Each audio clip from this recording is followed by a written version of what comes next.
अस्सलाम वालेकुम। अच्छा जी, हम topic 10 accounting for non current asset and depreciation पे थे एंड 5 क्वेश्चंस तक जो था वो हमारा वर्क कंप्लीट हो गया था। अब हम क्वेश्चन नंबर 6 देखते हैं। क्वेश्चन नंबर 6 में कह रहे हैं after adjustment the balance sheet of Babar Iqbal as on December 31st 2012 shows equipment 6 lakh and accumulated depreciation equipment 1,14,000। ठीक है। Required calculate depreciation for the year 2012 and 2013 under diminishing balance method 10% इनका एक रेट है। Prepare partial balance sheet as on December 31st 2013। अब देखिए ये question जो है ना वो थोड़ा उससे सिमिलर है क्वेश्चन नंबर 4 से, कि हमें जिस साल का एक्यूमुलेट मतलब जिस साल का डेप्रिसिएशन कैलकुलेट करने के लिए कहा गया है उस साल का डेप्रिसिएशन एक्यूमुलेटेड खुद कैलकुलेट करके दिया हुआ है। जैसे वो कह रहे हैं 31st 2012 को मशीन की जो इक्विपमेंट की जो कॉस्ट थी वो 6 लाख थी और 1,14,000 का ये इक्विपमेंट यूज हो चुका था कब तक, 2012 तक। और 2012 का अगेन से हमें जो है वो डेप्रिसिएशन कैलकुलेट करने के लिए कहा गया है। तो हम क्या करेंगे, प्रीवियस ईयर से स्टार्ट करेंगे। जब हम प्रीवियस ईयर यहाँ पे कौन सा होगा, 2012 का प्रीवियस ईयर क्या होगा, 2011। जब हम 11 का डेप्रिसिएशन निकालेंगे और जब हम 12 का निकालेंगे तो 12 का जो एक्यूमुलेटेड होगा वो इससे इक्वल होना चाहिए, सेम होना चाहिए, जब भी हमारा ये क्वेश्चन करेक्ट होगा। ठीक है। सो आपने क्या करा, डिमिनिशिंग बैलेंस मेथड की आपने हेडिंग डाली, कंप्यूट डेप्रिसिएशन एक्सपेंस की हेडिंग डाली, ये date cost minus accumulated multiply by rate depreciation expense accumulated. आपने सबसे पहले 2011 लिखा। 2011 में क्या करेंगे, जस्ट हम यहाँ पे कॉस्ट लेंगे, एक्यूमुलेटेड तो हमें पता नहीं है कि 11 में ये मशीन कितनी यूज हुई होगी तो हम 0 कंसिडर कर लेंगे। 6 लाख का बस आप 10% ले लीजिएगा, आपका डेप्रिसिएशन एक्सपेंस आ जाएगा, वही आप एक्यूमुलेटेड में लिख देंगे। ठीक है। फिर 2012 पर आए। 2012 में हमने क्या करा, 6 लाख की हमारा इक्विपमेंट था। 2011 में ये मशीन 60,000 की यूज हो चुकी थी, इसलिए हमने ये एक्यूमुलेटेड माइनस किया। 6 लाख में से 60,000 माइनस करेंगे, उस कोई भी जो रिमेनिंग अमाउंट होगी उसका आप 10% लेंगे, सो आपके पास आ जाएगा 54,000। ठीक है। 54,000 में हम ये 60,000 प्लस करेंगे, ये 2012 तक का 1,14,000 एक्यूमुलेटेड आ गया।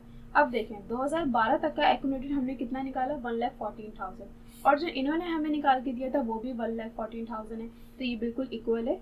इट्स मीन कि हम बिल्कुल सही कर रहे हैं क्वेश्चन। ठीक है। यही जो है ना मतलब मकसद होता है कि जो भी एयर का ये डेप्रिसिएशन जो है वो निकाल के देते हैं और हमें अगेन निकालना हो, तो यही मकसद है कि बिल्कुल जो है ना वो ठीक हो और बिल्कुल सेम हो। 2012 का उन्होंने डेप्रिसिएशन जो एक्यूमुलेटेड था वो 1,14,000 था और जो हमने कैलकुलेट करा वो भी 1,14,000 ही आ रहा है। ठीक है। अब हम 2013 पर आ जाते हैं। 6 लाख कॉस्ट रखी। 2013 से पहले तक का जो एक्यूमुलेटेड है वो 1,14,000 है, ये हम माइनस कर देंगे। 6 लाख में से 1,14,000 माइनस करेंगे, उसका आप 10% ले लेंगे तो आपके पास आ जाएगा 48,600 डेप्रिसिएशन एक्सपेंस, ये आप इसमें ऐड कर देंगे। ठीक है। आपके पास 2013 तक का एक्यूमुलेटेड आ जाएगा 1,62,600। ठीक है।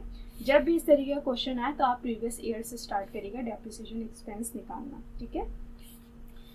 डेप्रिसिएशन एक्सपेंस तो भाई निकल गया 2012-13 का। अब पार्शियल बैलेंस शीट किसकी बनानी है, 2013 की। आपने यहाँ पे जो है वो बाबर इकबाल हेडिंग डाली, partial balance sheet as on December 31st 2013।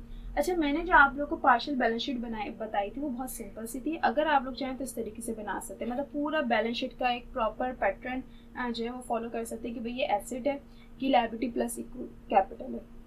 Liability plus equity capital का तो कोई काम ही नहीं है, तो हम यहाँ पे कुछ नहीं लिखेंगे। एसेट साइड पे हम बस फिक्स एसेट्स की हेडिंग डालेंगे। यहाँ पे आप इक्विपमेंट लिखेंगे, इक्विपमेंट की कॉस्ट लिखेंगे, बस 6 लाख की इक्विपमेंट की कॉस्ट थी, आपने इक्विपमेंट की यहाँ पे कॉस्ट लिख दी। लेस करा अलाउंस। 2013 का जो है ना वो पार्शियल बैलेंस शीट उन्होंने मांगी है तो 2013 का ही एक्यूमुलेटेड आएगा। 2013 का एक्यूमुलेटेड है 1,62,600। ठीक है। ये हम यहाँ से क्या करेंगे, लेस कर देंगे, तो हमारा जो रिमेनिंग अमाउंट है इक्विपमेंट की वो आ जाएगी 4,37,400।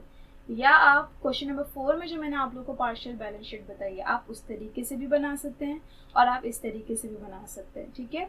आप पूरा जो मतलब कॉलम्स वगैरह होंगे वो बिल्कुल जो है बैलेंस शीट की तरह बनाएंगे, लेकिन भाई एसेट साइड पे फिक्स एसेट की हेडिंग डालेंगे, कोई भी फिक्स एसेट होगा उसका अलाउंस माइनस करेंगे और ये बुक वैल्यू आ जाएगी, यहाँ पे बुक वैल्यू लिख दिएगा।